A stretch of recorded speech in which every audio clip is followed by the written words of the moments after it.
네, 지금부터는 투자해둔 시간으로 이어가 보겠습니다. 오늘도 전약 후강 장세가 펼쳐지고 있는데요. 남은 5장 이슈별로 어떤 투자 전략이 필요한지 오늘도 두 분 통해서 인사이트 얻어보겠습니다. 네, 오늘은 IS앳 김태성 본부장, SP인베스트 이주호 본부장 두 분과 함께하겠습니다. 어서 오세요. 네, 안녕하세요. 네, 또 토픽주도 준비되어 있으니까요. 어떤 토픽주를 준비해 오셨을지 마지막 순서로 한번 공개해 보도록 하겠습니다. 먼저 오늘 시장에서 가장 강한 오늘장의 주인공 삼성전자 이야기부터 해보겠습니다. 이재용 삼성전자 회장이 막판에 지금 미국과의 관세 협상에 힘을 보태기 위해서 워싱턴 DC로 향했습니다. 이제는 반도체가 또 다른 협상 카드가 되었다라는 시장의 기대감이 또 반영이 되면서 반도체 종목들 오늘 삼성전자 필두로 해서 좋은 흐름을 보여주고 있는데요. 현재 삼성전자는 상승폭을 더 키워나가면서 3% 넘게 급등하고 있고요. 73,200원 구간을 지나가고 있습니다. 먼저 김태성 본부장님. 네. 8만 전자까지 눈높이를 좀 높여봐도 될지 요즘 삼성전자 투심도 좋고 수급도 좋은 상황입니다. 일단 저는 높여봐도 괜찮긴 하겠습니다만 이제 마지막 퍼즐 조각 하나는 지금 남겨둔 상황이 아닐까라는 생각이 듭니다. 그 퍼즐 조각은 결국 지금 뭐 파운드리나 비메모리 쪽에서 테슬라와 협업을 통해서 굉장히 좋은 모습을 보이는 것, 이것도 반길만한 이슈인 건 확실하죠. 여기에 HBM에 대한 부분만 저는 방점을 찍어주게 된다면 삼성전자는 사실 8만 전자가 문제가 아니라 굉장히 또 더 좋은 가격대로 올라갈 수 있는 상황이 아닐까 싶습니다. 전체 사업부에서 지금 백색가전부는 이제 조금 더 관세의 영향을 받을 가능성이 높기 때문에 지켜봐야겠지만 그 외를 놓고 보면 MX 사업부, 그러니까 갤럭시 폴드 시리즈를 앞세운 모바일 사업부는 여전히 좋은 성과를 낼 확률이 높죠. 여기에 3분기 지금 이야기 나오고 있는 테슬라와의 연결고리, 여기에 만약 HBM까지 만약 확정적으로 포함이 된다라고 하면 저는 충분히 더 눈높이를 높여 잡아도 괜찮지 않겠는가라는 의견을 드려보도록 하겠습니다. 네, 충분히 8만 전자의 눈높이 높여봐도 괜찮겠다라고 말씀을 해주셨습니다. 그리고 장중에 현대차와 기아, 현대공업을 비롯해서 자동차 관련 종목들로도 수급이 들어오고 있습니다. 삼성전자와 마찬가지로 지금 한미 관세 협상과 관련해서 이슈가 나왔는데요. 바로 현대차그룹의 정의선 회장 역시 이재용 삼성전자 회장에 이어서 세 번째로 지금 미국 워싱턴으로 지금 오후에 출국을 한다고 전해졌습니다. 지금 관련해서 자동차 관세를 인하하기 위해서 힘을 보탤 예정이라고 하는데요. 이주호 본부장님, 이제 반도체, 처음에는 그 협상 카드로 조선이 막 떠올랐고 그 다음에는 반도체, 이번에는 좀 자동차가 될지 자동차 쪽 어떻게 보세요?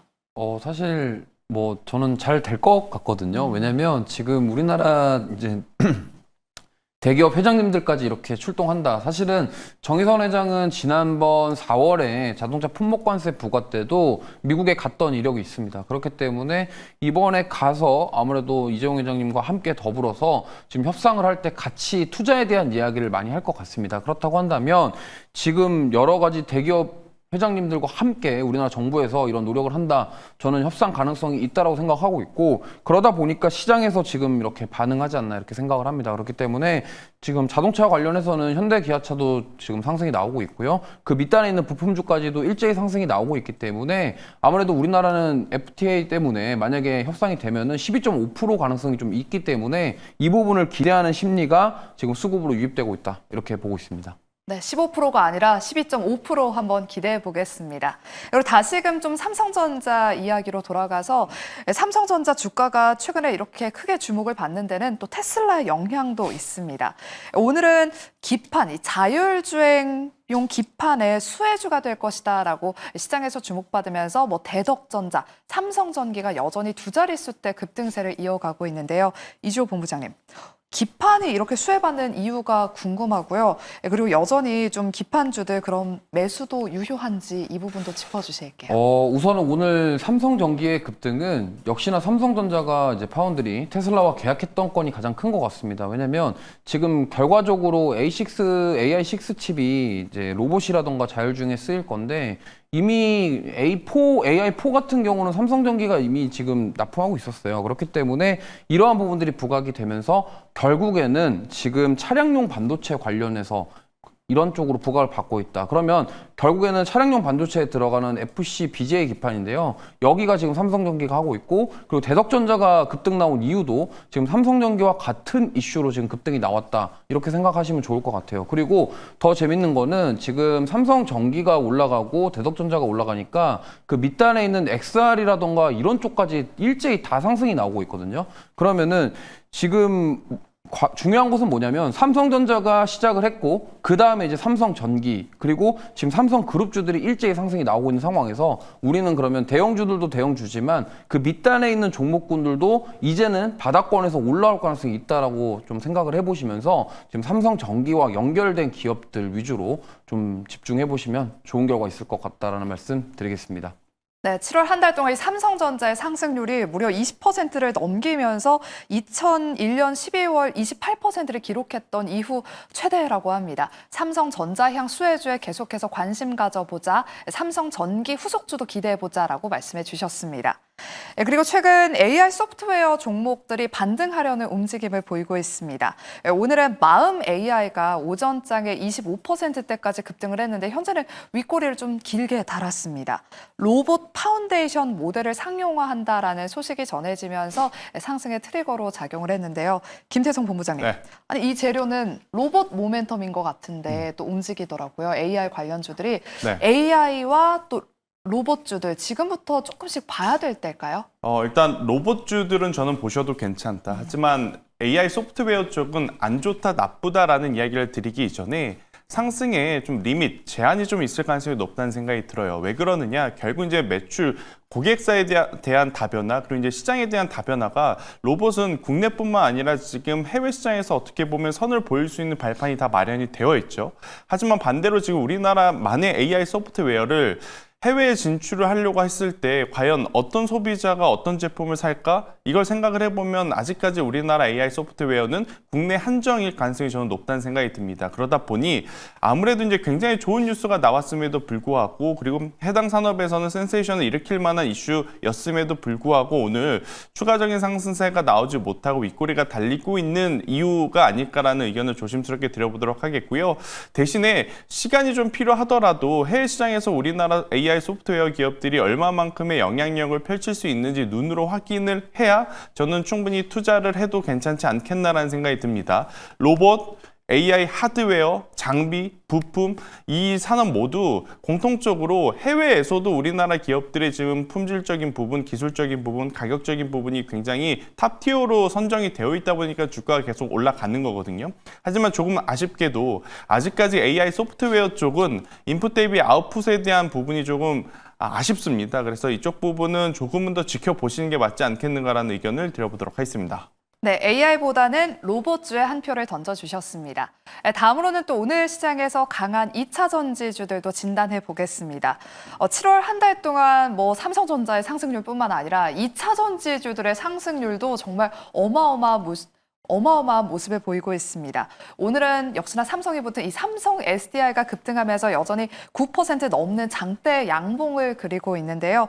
또 며칠 전에 나왔던 1조 원 규모의 ESS 수주 모멘텀이 또 반응하고 있는 것 같습니다. 이주호 본부장님, 삼성 SDI 오늘 외국인과 기관의 수급이 다 들어오고 있습니다. 본격적인 턴어라운드 국면이라고 봐도 될지 어떻게 보세요? 네, 이제 결국에는 지금 수주로 저는 증명하고 있다고 생각합니다. ESS 쪽 관련해서 계속 수주가 나오고 있고요. 결과적으로 지금 EV뿐만이 아니라 이제 앞으로 ESS라던가 원통형 배터리 이런 쪽으로 뭔가 확장하는 그런 국면에 있기 때문에 이 부분은 굉장히 긍정적이라고 생각을 하고 있고요. 특히나 지금 삼성 SDI의 이 의미, 저는 굉장히 진짜 의미가 있다고 생각합니다. 그동안 많은 분들이 정말 고생 많이 하셨던 그 2차 전지 쪽에서 이제 대장주들이 움직이면서 특히나 셀업체들 그리고 오늘 LG 에너지 솔루션도 6조 원의 LFP 배터리에 대한 계약 공시가 있었습니다. 그러니까 그러다 보니까 지금 시장에서 주목하는 거는 물론 EV도 EV인데 일단은 지금 ESS 쪽의 확장 그리고 글로벌로 지금 AI 전력에 관련된 이야기가 굉장히 많이 나오고 있는 상황이기 때문에 결과적으로 이러한 AI 데이터 센터, 전력기기 이런 것들 통합적으로 에너지 저장 장치 시스템은 중요하기 때문에 이 부분이 지금 부각을 받고 있다라고 보시면 좋겠고요. 결과적으로 삼성 SDI 또 밸류체인 안에 있는 종목군들 위주로 또 압축해서 보시는 전략을 세워보시는 게 좋을 것 같습니다. 네, 그리고 오늘 LG 에너지 솔루션이 또 역대 최대 규모의 수주 소식을 전했습니다. LFP 배터리 수주에 성공을 했다라는 소식이 전해졌는데 최근에 ESS용 배터리를 앞세워서 북미 시장 공략에 속도를 내는 모습입니다. 계약 상대방은 지금 기밀 유지를 위해서 공개가 되지 않았지만 시장에서는 테슬라가 아닌가라는 그런 이야기가 나오고 있는데요. 김태성 본부장님. 네. 최근에 LG 엔솔의 실적을 견인했던 게 또 ESS잖아요. 그쵸. 우리 이주호 본부장님도 앞서서 ESS를 좀 강조해 주셨습니다. 이번 공시 계약 상대가 정말 테슬라인 게 사실대로 밝혀진다면 좀 상승할 수 있을지. 오늘은 LG 에너지 솔루션이 지금 보합권에서 좀 지지부진한 흐름을 보이고 있어요. 선택이 아닌 필수인 거죠. 왜냐하면 이제 테슬라의 실적을 보더라도 지금 테슬라 전기차에 대한 성장성은 정체 혹은 지금 역성장을 하고 있는 상황 속에 그들도 에너지 저장 장치에 대해 지금 목숨을 걸고 있는 상황이다 보니 이를 통해서 만약 연결고리가 있다고 밝혀지게 된다면 저는 LG 에너지 솔루션뿐만 아니라 LG 에너지 솔루션을 포함한 ESS 에너지 저장 장치 밸류체인이라고 불리우는 중소형 기업들에 대한 낙수 효과도 기대해 볼 필요는 충분히 있지 않겠는가라는 의견을 한번 드려보도록 하겠고요. 하지만 이제 이 부분에서 우리가 좀 나눠서 생각해야 되는 건 삼성 SDI와 SK온도 결국 순차적으로 내년과 내후년 되면 모든 셀사가 LFP 배터리를 모두 양산을 할 수 있는 라인을 다 준비를 합니다. 하지만 지금 삼성 SDI 같은 경우에는 최근에 NCM 배터리 계열로 이 노선을 잡은 것으로 보여지고 LG 에너지 솔루션이 누구보다 빠르게 LFP 배터리로 노선을 잡은 상황이다 보니 에너지 저장 장치 쪽에 대한 뉴스가 나올 때에는 LG 엔솔이 조금은 더 저는 상승 탄력을 크게 받아갈 가능성이 높다는 생각이 듭니다. 오늘 삼성 SDI의 모습이 좋은 건 아무래도 이제 삼성그룹 전체에 불어오는 훈풍 때문이 아닐까라는 좀 예측을 해볼 수는 있을 것 같아서 에너지 저장 장치만을 보신다면 엔솔 위주로 한번 보시는 게 좋을 것 같고요. 그럼 이제 낙수 효과를 좀 기대할 수 있는 쪽들 중에 배터리 팩케이스를 만드는 기업들이 몇 개 있습니다. 알루미늄 다이캐스팅이라고 하는 공정을 통해서 팩케이스를 만드는데 여러분들이 가장 대표적으로 아실 기업은 서진 시스템이 바로 떠올리실 것 같고요. 그러니까 서진 시스템보다 규모는 작은데 LG 엔솔에 지금 2021년도부터 납품을 하고 있는 기업 중에 하나가 바로 이렌텍이라고 하는 기업이 있으니 이 부분에 연결고리를 한번 꼭 체크를 해보십사라는 의견 드려보도록 하겠습니다. 네, 미국이 중국 ESS의 40에서 한 50% 정도까지 정말 높은 관세를 매기면서 우리나라 국내 ESS 관련 기업들이 또 반사이익을 얻고 있습니다. 관련해서는 우리 두 분 다 LG 에너지 솔루션으로 좀 종목을 압축해서 보자라고 말씀해 주셨고요. 특징주로 또 서진 시스템도 말씀해 주셨습니다. 눈여겨보시기 바랄게요. 그리고 오늘 2차 전지 안에서 리튬 관련 종목들로 또 장 초반에 또 수급이 강하게 몰렸습니다. 하이드로 리튬이 고순도 염화 리튬 제조 기술 개발에 성공했다. 국산화에 성공했다라는 소식이 전해지면서 20% 넘게 급등세를 보였는데요. 이주호 본부장님. 앞서 저희가 다뤄봤던 이 셀 기업들에 비하면 좀 테마성이 짙은 것 같아요. 그래도 최근에 리튬 가격 변동성이 좀 높은 것 같은데 단기적인 고점에 주의해야 될까요? 아니면 좀 트레이딩이 유효할까요? 일단 변동성이 클 수가 있기 때문에 주의하셔야 될 것 같고요. 종목에 지금 리튬 들어간 종목들이 최근에 굉장히 많은 시세가 나왔습니다. 그렇기 때문에 좀 테마성으로 단기 시세라는 그런 가능성도 있기 때문에 변동성을 주의하시고 트레이딩으로 접근하셔도 괜찮되 다만 이제 변동성을 주의하자. 차트 보시면은 굉장히 변동성이 큽니다. 그렇기 때문에 이 점만 주의하시면서 대응한다면 될 것 같고요. 단기 시세 이후에 차익 매물을 주의하시면서 대응해 보시면 좋을 것 같습니다. 네, 변동성에는 유의하자라고 말씀을 해주셨습니다. 다음은 조선주 이야기해 보겠습니다. 지금 오후 들어서 한화오션에 또 수급이 강하게 몰리면서 현재 4% 넘게 상승하며 10만 원 선을 다시 한번 또 돌파를 했습니다. 어제 한화오션이 좋은 실적을 보여줬는데요. 오늘은 또 HD 현대그룹 조선주들의 실적 발표가 기다리고 있습니다. 한 오후 2시쯤 전후로 해서 실적이 발표될 것으로 예상이 되고 있는데 저희가 지금 투자해놓은 방송 시간에 혹시나 실적이 발표되면 또 전달해 드리도록 하겠습니다. 김태성 본부장님. 네. 일단 지금 한화오션이 움직이고 있어요. AC 현대조선주들 기대감도 좀 커지고 있는 상황인데 실적 발표 전후로 해서 어떤 대응 전략이 필요할까요? 사실 없으신 분들이 지금 사기에는 부담이 되는 것은 일정 부분 있다 생각이 듭니다. 그렇다고 해서 가지고 계신 분들이 별로 안 올라? 라는 생각에 매도하실 것도 저는 아니라 보고 있고요. 죄송합니다. 그래서 이제 가지고 계신 분들 같은 경우에는 저는 오늘 내일 나오는 뭐 실적이라든지 여러 가지 관세 이야기에 뭐 매도를 하시거나 크게 변동성을 고민할 필요는 없지 않겠는가, 쭉 가져가 보시는 게 맞을 것 같고요.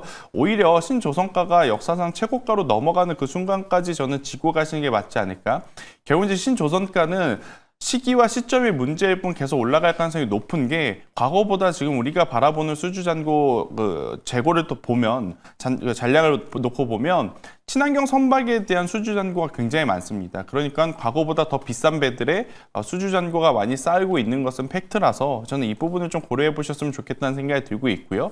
그러면 없으신 분들 중에 조선은 담고 싶은데 그럼 어떻게 해야 될까 고민하신 분들은 우선은 세론이 나오거나 일시적인 수급적인 조정이 나올 때까지 기다리시는 게 맞을 것 같아요. 그게 가장 현실적인 좀 방법이 아닐까 싶고, 오늘 이제 HD 현대 쪽에서 전반적으로 실적 발표가 나오게 되면 그때 만약에 하락 변동성이 일시적으로 나타났을 때는 저는 그 조정을 이용해 볼 필요가 있지 않겠는가라는 의견을 한번 드려보며, 조선 쪽은 여전히 긍정적으로 봅니다. 하지만 조선기자재는 올 초에는 조선기자재 만약 10종목이 있다면 10종목을 저는 다 좋게 봤지만 하반기로 가면 갈수록 이제는 살아남을 종목으로 압축을 하는 게 맞을 것 같아요.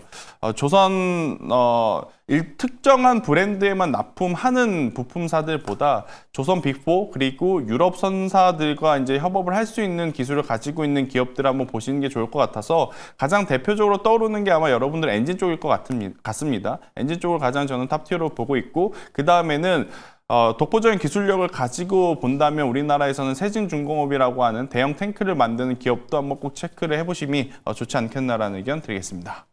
네, 일단 조선주들은 조정을 좀 기다리자 중장기적으로는 전망이 밝다라고 말씀해 주셨습니다. 오후에 LG 현대그룹주의 또 실적이 발표되니까요. 흐름 잘 체크해 보시면서 엔진 기업 그리고 세진중공업 특징주로 꼽아 주셨습니다. 다음은 또 실적 기대감이 있는 방산주들 이야기 한번 해보겠습니다. 어제 한화시스템이 컨센서스를 크게 하회하는 어닝 쇼크를 기록하면서 조정을 받았는데요. 지금도 약간 투심이 좋지 못한 상황입니다. 내일은 K방산의 대장주 한화에어로스페이스, 그리고 다음 주에는 현대 로템과 LIG 넥스원 같은 굵직굵직한 방산 기업들의 실적이 발표가 되는데요. 이주호 본부장님, 그래도 방산 기업들 오늘 크게 빠지진 않는 것 같아요. 그냥 약간의 쉬어가는 정도? 워낙 수급이 뭐 반도체 2차 전지로 향해 있으니까 좀 쉬어가는구나라는 정도의 생각이 드는데, 방산주는 좀 어떻게 보세요?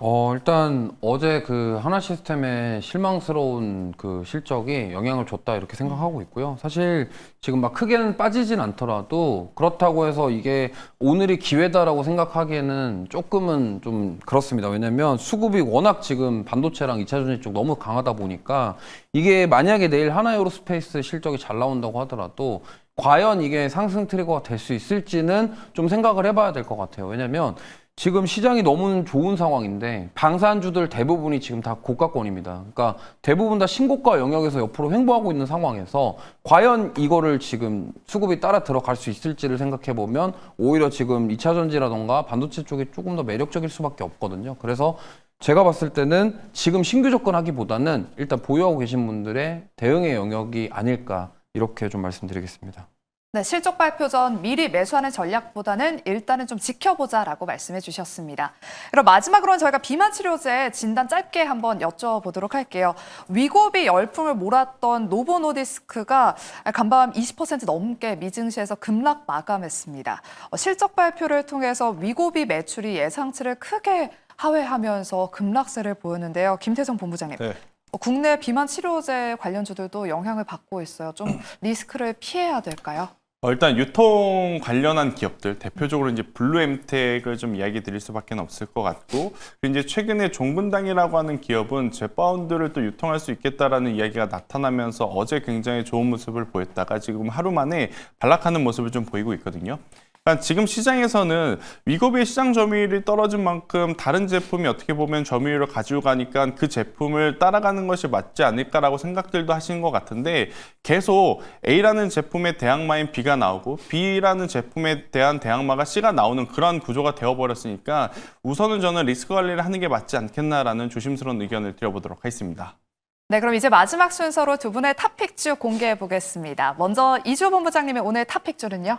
네, ESS 쪽에서 하나 가져왔는데요. 예, 원익 PN이라는 종목입니다. 지금 원익그룹주들 좋은 흐름을 보이고 있는데 일단 많은 분들이 전기차 충전소 관련주 아니냐 이렇게 생각하실 텐데 지금 결과적으로 어떻게 보면은 충방전 생산 설비와 관련이 되어 있습니다. 그래서 지금 삼성 SDI와 GM의 인디애나 배터리 합작 공장에 대한 이 공급 업체로 선정되어 있고요. 대표적으로 삼성 SDI 밸류체인을 가진 기업 중에 하나라고 보시면 될 것 같습니다. 그래서 그런 전기차 충전소, 그러니까 충전 설비 공정 자동화 기술에 대한 부분들이 기술력이 있기 때문에 이로 인한 수요 확대에 대한 기대감 있기 때문에 저는 보시면 좋겠고요. 오늘도 7% 올랐는데 지금 만약에 이 SDI 밑단에 있는 종목군들이 상승 나오기 시작하면은 꽤 강한 상승이 나올 가능성이 높기 때문에 보시면 좋을 것 같습니다. 목표가는 4,500원, 손절가는 3,000원 말씀드리겠습니다. 네, ESS 관련주로 원익 P&E를 오늘 탑픽주로 소개해 주셨습니다. 이어서 우리 김태성 본부장님의 탑픽주도 바로 공개해 볼게요. 네, 저도 같은 섹터 안에서 가지고 나왔는데요. 네. 한중 NCS를 계속 한번 보시는 게 맞을 것 같습니다. 결국 이제 미국 쪽에 생산 라인을 가지고 있느냐 없느냐가 이제 추후에 가장 큰 어떤 갈림길이 되지 않겠나라는 생각이 드는데 올해 이제 4월이었죠. 북미 쪽에 이제 법인을 설립을 했고 내년 2분기 정도에 이제 양산 가동을 목표로 하고 있는 한중 NCS이기 때문에 저는 뭐 지금도 괜찮다 생각이 들고 있고요. 조정이 나오게 되면 그 조정을 이용한 종가 베팅도 괜찮다라고 좀 말씀드릴 수 있을 것 같습니다. 결국 ESS 에너지 저장 장치는 우리나라뿐만 아니라 지금 전 세계가 필요함은 분명하기에 이쪽에 대한 관심도는 계속 높여 가셨으면 좋겠다는 생각이 들고 있고요. 현재 구간에서 저는 만약 밀려 내려오게 된다면 3만 원이라는 가격대로 이제 손절 라인으로 잡고 대응을 하시는 게 맞을 것 같고요. 추가적으로 만약 상승을 한다면 4만 5천 원을 1차 목표를 잡고 대응을 하시고 지금 거래량이 없는데 만약 거래량이 동반이 된다면 더 높은 목표가까지 잡아볼 수 있겠다라는 의견 드려보도록 하겠습니다. 네, 오늘 두 분의 탑픽주는 ESS로 통해내어 한중 NCS까지 이야기 나눠봤습니다. 이렇게 저희가 준비한 순서는 여기까지입니다. 남은 오후장도 매일경제TV와 함께 전략 세워가시길 바라겠고요. 저희는 내일 오후 12시 이 시간에 다시 찾아오겠습니다. 오늘도 함께해 주신 여러분 고맙습니다.